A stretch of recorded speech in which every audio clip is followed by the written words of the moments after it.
Hello hello.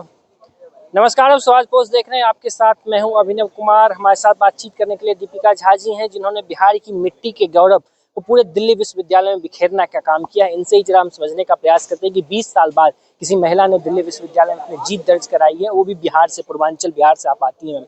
किस तरीके से देखते हैं 20 साल बाद किसी महिला ने, वो भी बिहार की बेटी ने, जिस तरीके से पूर्वांचल की बेटी ने अपनी बिहार दिल्ली विश्वविद्यालय अपनी जीत दर्ज कराई, क्या कुछ कहना चाहिए? हाँ, बहुत खुश हूँ कि मैंने उस नालंदा की जीत करवाई है। बहुत खुश हूँ कि उस माटी की जीत करवाई है, जिस माटी से ट्रेनों में भर भर के लोग दिल्ली विश्वविद्यालय में आते हैं, उनको जगह नहीं मिल पाती, जिनको हॉस्टल्स नहीं मिल पाते हैं, उनके लिए काम करने की एक इच्छा है। उस पर काम करूँगी और ये सारा जीत का श्रेय उस माटी को है। ये सारा जीत का श्रेय दिल्ली विश्वविद्यालय में पढ़ने वाले एक एक छात्र को है। तो इस पर काम करूँगी। लेकिन यहीं आपके जो विपक्ष एनएसयूआई के जो तमाम लोग हैं, लगातार इस पूरे चुनाव में उन्होंने आरोप लगाया, कल तक उन्होंने आरोप लगाया है कि ये जो वोट चोरी का जो आरोप था, वो दिल्ली विश्वविद्यालय के चुनाव में वोट चोरी हुआ है। चोरी तो हमने जरूर की है, लेकिन हमने दिल्ली यूनिवर्सिटी के एक एक स्टूडेंट का दिल चोरी करा है। वोट चोरी की बात होती तो उपाध्यक्ष पद पे इतने अच्छे मार्जिन से, इतने ज्यादा मार्जिन से उनका कैंडिडेट नहीं जीतता। वोट चोरी करनी होती तो 4-0 हो जाता ना। वोट चोरी का क्या है कि उनके उनके पास कुछ काम बचा नहीं अब। तो आरोप प्रत्यारोप का गेम वो खेल रहे हैं, तो खेलते रहे, क्या फर्क पड़ता है। हम लोगों ने दिल्ली विश्वविद्यालय के स्टूडेंटों का दिल चुराया है और आगे भी ये चोरी करने का काम हम करते रहेंगे। अरे कन्हैया कुमार जो नेता हैं, एनएसयूआई के अध्यक्ष हैं, उन्होंने कहा है कि छात्र राजनीति को जिस तरीके से दिल्ली विश्वविद्यालय के चुनाव में, कई यूनिवर्सिटी में चुनाव होते नहीं है, लेकिन इस बार चुनाव हुए, इस चुनाव में छात्र राजनीति को खत्म करने का पूरा प्रयास इन लोगों की तरफ से किया। किन की तरफ से? आप लोगों की तरफ से। अगर हमारी तरफ से छात्र राजनीति को खत्म करने का प्रयास होता तो मेरे साथ मेरा भाई गोविंद तंवर, मेरा भाई आर्यन मान और कुणाल चौधरी मेरा भाई, हम चारों ग्राउंड पर काम करके चुनाव नहीं लड़ते। आज आप मार्जिन देख सकते हैं, सबका मार्जिन एक अच्छा मार्जिन है। चाहे वो हमारा अध्यक्ष हो 16,000 के मार्जिन से जीता है, चाहे वो हमारा सचिव हो 6,000 के मार्जिन से जीता है, चाहे वो मैं स्वयं हूँ 4,000 के मार्जिन से जीती हूँ। तो अगर हमने छात्र राजनीति खत्म करने की काम किया होता तो शायद ये मार्जिन नहीं आता। ये मार्जिन का कारण यही है कि हमने यूनिवर्सिटी में स्टूडेंट के बीच में रहे हैं, उनकी बीच से एक आवाज है हम लोग। तो क्या है कि कन्हैया कुमार खुद तो कभी चुनाव कोई जीत नहीं पाए हैं, ठीक है, हमेशा विफल रहे हैं।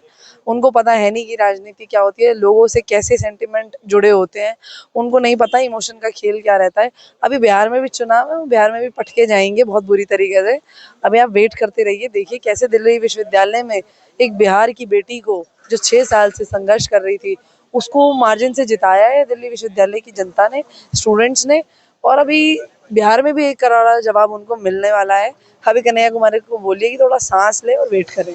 हम सभी ने देखा, आपने पिछले 6 सालों से लंबा इतिहास आपका रहा दिल्ली विश्वविद्यालय में, और आप खुद एक महिला हैं, और दिल्ली विश्वविद्यालय की जो छात्राएं ने आपको वोट दिया, वो अब आपकी तरफ एक उम्मीद भरी निगाहों से देख रही हैं कि अब दीदी जीत के आई हैं, तो दीदी हमारे लिए क्या कुछ करेंगी। क्या एजेंडा है आप लोगों का, खासतौर पे उन महिलाओं के लिए, उन बेटियों के लिए जो बिहार हो चाहे अन्य राज्य हो, अपने घर परिवार को छोड़ के इस दिल्ली विश्वविद्यालय में आती, उनके लिए क्या एजेंडा है? बिल्कुल उनके लिए काम करूंगी। मैं आज जीती हूँ, आज आप देख सकते हैं कि कल मेरी जीत हुई है और आज मैं आपको कैंपस में दिख रही हूँ।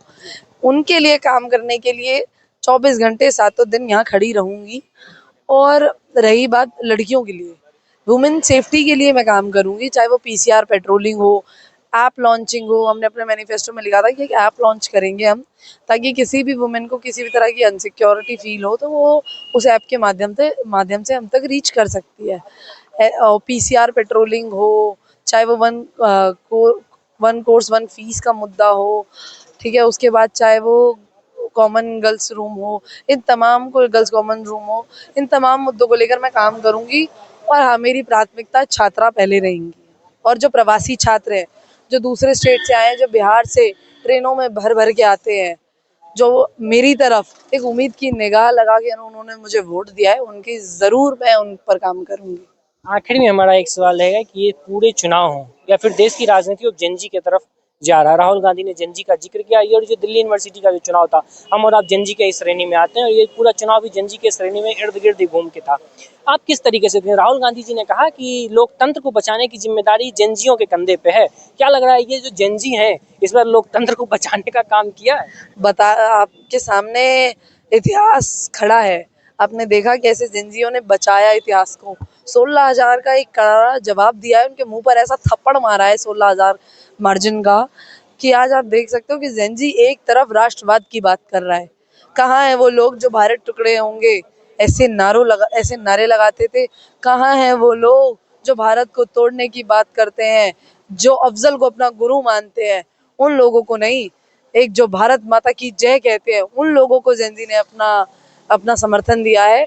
और मैं जेंजी, अभी तो जेंजी जनरेशन चल रही है, अभी जो बेटा आने वाला है वो भी मुझे लगता है कि भारत माँ जय, जो भारत माता की जय करेगा उनके साथ रहेगा। आखिरी में इस जीत का श्रेय किसको देंगे और क्या कहेंगे जिन लोगों ने आपको इतना समर्थन दिया, इतना प्यार दिया, उन छात्रों के लिए क्या कहेंगे हमारे तरफ से? मेरी तरफ से जो बिहार से, यूपी से, मध्य प्रदेश से या अन्य राज्यों से आते हैं, ये सारा जीत का श्रेय उन प्रवासी छात्रों को है जो राजस्थान से आते हैं।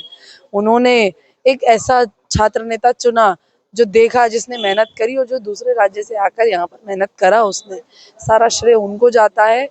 और दिल्ली यूनिवर्सिटी के एक एक स्टूडेंट को सारा श्रेय जाता है, और मेरे संगठन के लोगों को सारा श्रेय जाता है, और मेरे साथ जो मेरे भाई लगे हुए थे, इन सभी को मेरा श्रेय जाता है, जिन्होंने ना दिन देखा ना रात देखी, 24 घंटे तत्पर रहे।